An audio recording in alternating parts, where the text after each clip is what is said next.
The NZXT H2 Flow is fully mesh, built for airflow, designed for liquid coolers, and completely toolless. So today, we're going all in. High-end CPU, high-end GPU, no holding back. Let's find out if this mesh beast can truly handle the heat. This is NZXT's brand new H2 Flow case, a compact ITX case that is 20.7 liters, but built as a statement piece, something that is different than the norm. NZXT say that they want to reduce desk space, yet they want to be able to fit your higher-end components inside. But with higher end components also comes more heat. So NZXT has made mesh panels all the way around except the front, where they've gone for a hybrid design where you'll have your tempered glass panel here to view all of that awesome hardware on the inside, and then some mesh panel down the bottom so things can breathe. This case is built with cable management in mind. There are built-in cable channels with some Velcro straps and even some cable tie-down points on the rear here for all of your USB cables that come out of the motherboard to tie them down and meet the display of the GPU down the bottom. The case does support ITX motherboards and SFX power supplies. The case has a toolless design. It's user-friendly. Sometimes those small form factor builds can be a bit of a challenge for new builders. NZXT wanted to make this as user-friendly as possible. So we'll have to test that out when we're building. We'll see how user-friendly it really is. This case can support a 280mm liquid CPU cooler, and it is primarily built for liquid coolers because the CPU cooler clearance is 60mm once you get the motherboard in. But 280mm coolers for most CPUs these days are actually pretty good. Then last but not least, at the rear, that is where the GPU will be installed. You can fit up to 331mm. That means you can fit your NVIDIA RTX 5090 Founders Edition and most RX 9070 XT GPUs. And for front I/O, we have two USB Type A, our power button. We've got a USB Type C or 3.2, and we've got our headphone jack. Let's get building.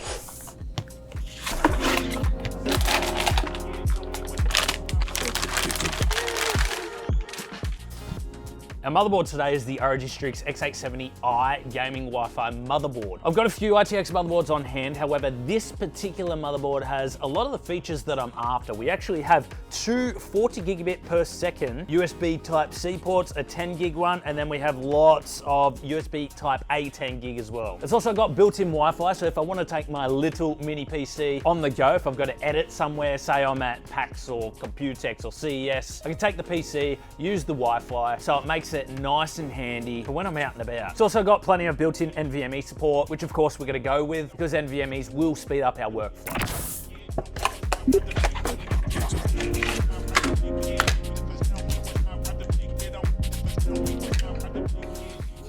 A CPU for the system is the 9800X3D with 8 cores, 16 threads, and a boost clock of 5.2 gigahertz. Not only is that going to be plenty of rendering performance when we need to render out videos on the go, but it's also one of the best gaming CPUs in the world. So if I want to load up RuneScape, well, you know this is going to handle it. The 9800X3D also only runs at a 120 watt TDP, so our cooler's more than going to be able to handle the heat.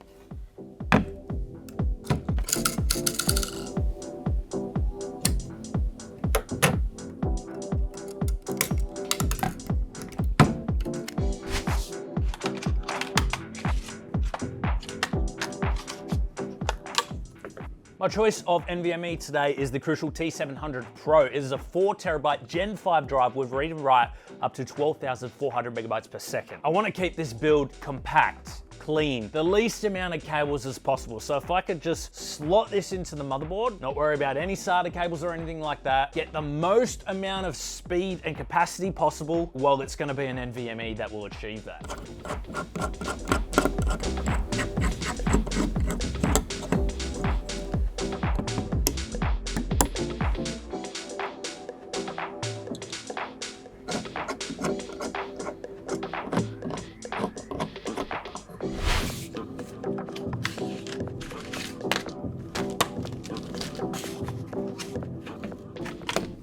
Now, being heavy into rendering and editing, our PC is going to be performing a lot of workload, so we want to put a large amount of RAM in. We're going for 64 gigs. This is AMD Expo ready. It's the Corsair Vengeance RGB DDR5 memory, and this one's actually running at 6,000 megahertz. Intel's more stable at those higher speeds. AMD, you need to clock it back, and that's why this is an AMD Expo ready kit. It should just work straight out of the box.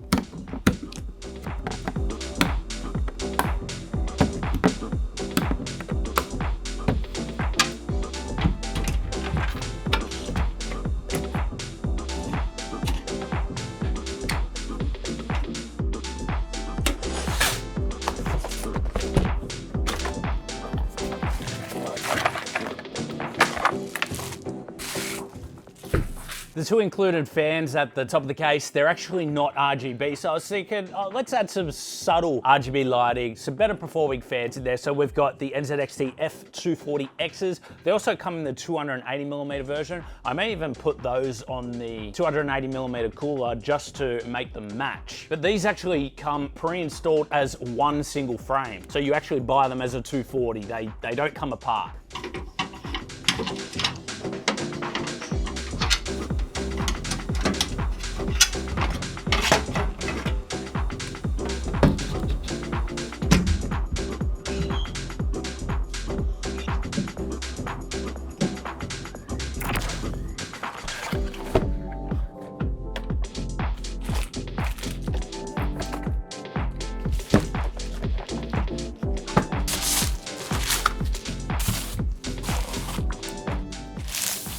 Our cooler is the NZXT Kraken Elite 280 RGB. It is the LCD version. It's an IPS LCD, which you can fully customize, add your GIFs, have temperature display, monitoring, whatever you like on there. Plus we have the RGB ring around there, which you can customize as well. The thermal paste is also pre-applied, so don't think that I'm forgetting to apply it. And this is a 280mm version, meaning that it's going to be very efficient for our higher end CPUs, especially our 120 watt TDP 9800X3D.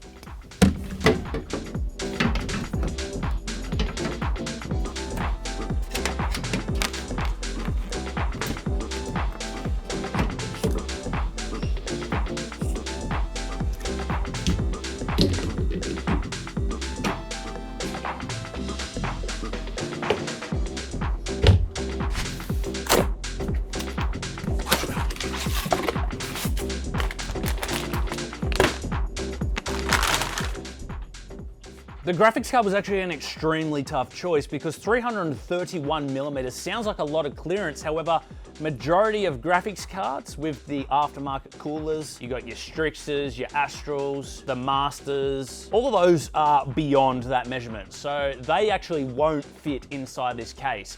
You can fit the Founders Edition 5090, but the highest end card that I had on hand that would actually fit inside this build is actually this MSI Gaming X Slim. And this is a 4090. Now this 4090 actually is going to help us out a lot because it has 24 gigs of VRAM rather than the 16 to 20 gigs that most of the other options have. And so the CUDA performance of this card is actually going to help us out a lot. We'll definitely test it out later in the video.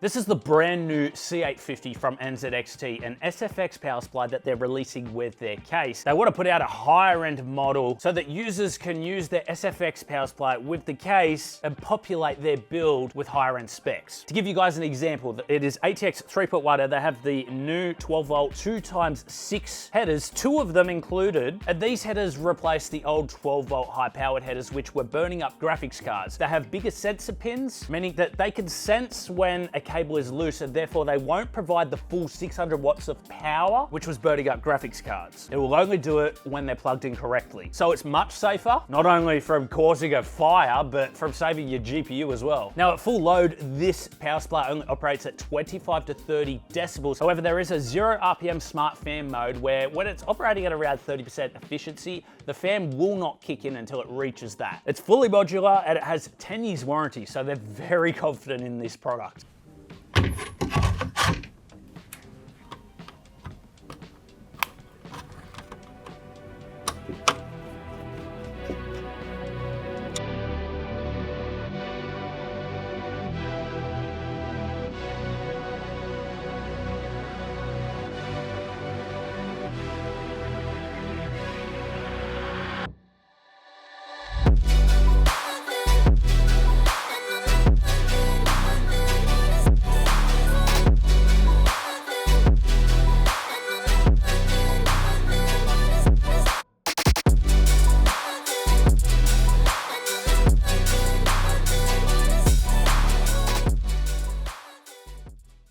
Avatar Frontiers of Pandora 4K Ultra settings We're seeing anywhere between 70 and 90 FPS majority of the time. I have even seen it in the hundreds. The GPU at the moment is sitting at 72 degrees Celsius while the CPU is sitting around 49 degrees. All right, we'll climb up that vine.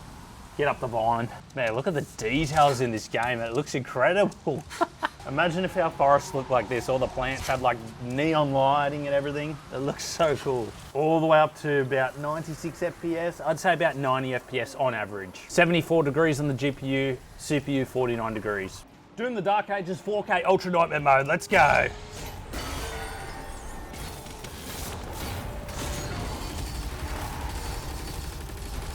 Come on, let's go. Get him. All right, we got him. Go, go, go, go, go. Get him, get him. GPU 70 degrees, CPU 50 degrees, 64 FPS while recording. I was so impressed with building in the H2 Flow. It was actually made really easy. All of the panels, they just come off without tools. The only tool that you do need, however, is a screwdriver to screw in the radiator, motherboard, and the power supply and the graphics card. But apart from that, being able to remove the radiator brackets and all panels makes it so much easier to build in such a small footprint. I am liking that I can fit my higher end hardware inside as well. Usually with ITX cases, you are very limited with GPUs, but we have so much more options with this case because of how tall it is. And the temperatures, the airflow, and performance of this PC was actually pretty cool. I was impressed. My only negatives with this case is you can't really fit a CPU tower cooler on there unless it is a low profile. Most low profile CPU coolers won't be able to handle your higher end Ryzen CPUs. But honestly, if I have a chance to put a CPU liquid cooler into a case, I'm gonna take that over an air cooler. That's just my personal preference. And guys, if you like awesome PC builds like this, then go check out this video where we created a pretty cool PC build in a brand new case. Go check it out. Thanks for watching, consider subscribing, and we'll see you in the next one.